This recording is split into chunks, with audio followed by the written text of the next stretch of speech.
The 2026 World Cup is a brutal collision of two distinct physical eras.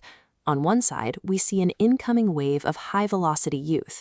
On the other, a legendary class of veterans attempting to navigate a tournament that moves at a pace their bodies can no longer maintain. 19-year-old Lamine Yamal represents the current physical baseline. He enters the international stage with a body specifically conditioned for the high-intensity, repetitive sprinting that modern tactical systems now require as a standard. In this environment, players like Kylian Mbappe utilize a kinetic overload strategy on the left flank. They do not rely on slow buildup. They utilize explosive acceleration to outrun defensive rotations before the opposition can stabilize their shape. This relies on specific biomechanics. By dropping the hips to shift momentum inward, a forward redirects their entire body weight in a fraction of a second. This move exploits the physics of a sliding defender, whose own momentum carries them harmlessly out of the play.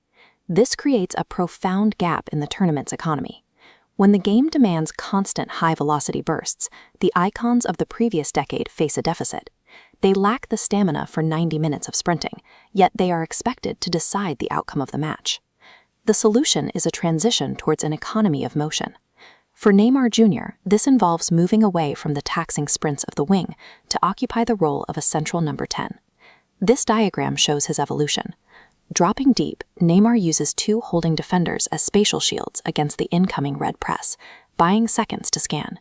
From this pocket, body feints manipulate defenders' balance, opening passing lanes to connect with overlapping wingers who provide vertical speed. Even the nutmeg functions as a calculated tool in this role.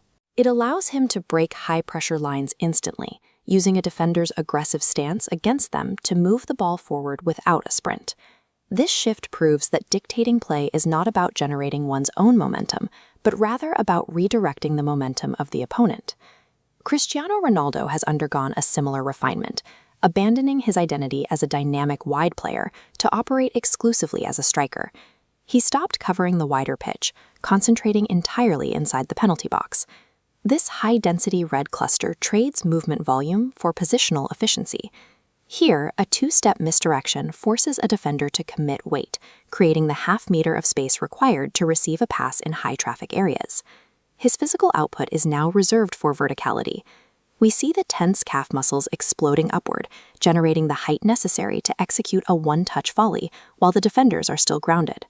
By isolating himself within the box, he ensures that every footstep he takes is mathematically linked to a goal-scoring opportunity. At the absolute bottom of the kinetic scale, Lionel Messi operates as a study in physical conservation. He remains calm even as the game around him reaches peak intensity. He spends large portions of the match walking. While others sprint, Messi stands in the center circle, sharply scanning the environment to map the pitch. This stationary posture is definitely not a lack of effort. It is a search for the exact moment of defensive failure. He reduces his exertion to a single, precise swing of the boot. This ultra close-up shows the moment of impact, striking the underside of the ball to send it on a floating trajectory, bypassing the entire midfield. His role confirms a fundamental reality of the 2026 game. A well-placed pass will consistently outpace the fastest athlete on the field. These individual adaptations are reshaping the way national teams approach the tournament. To accommodate these legends, entire systems must be re-engineered. This chalkboard shows the defense oscillating between a 4-3-3 and a 3-5-2 to accommodate their veterans.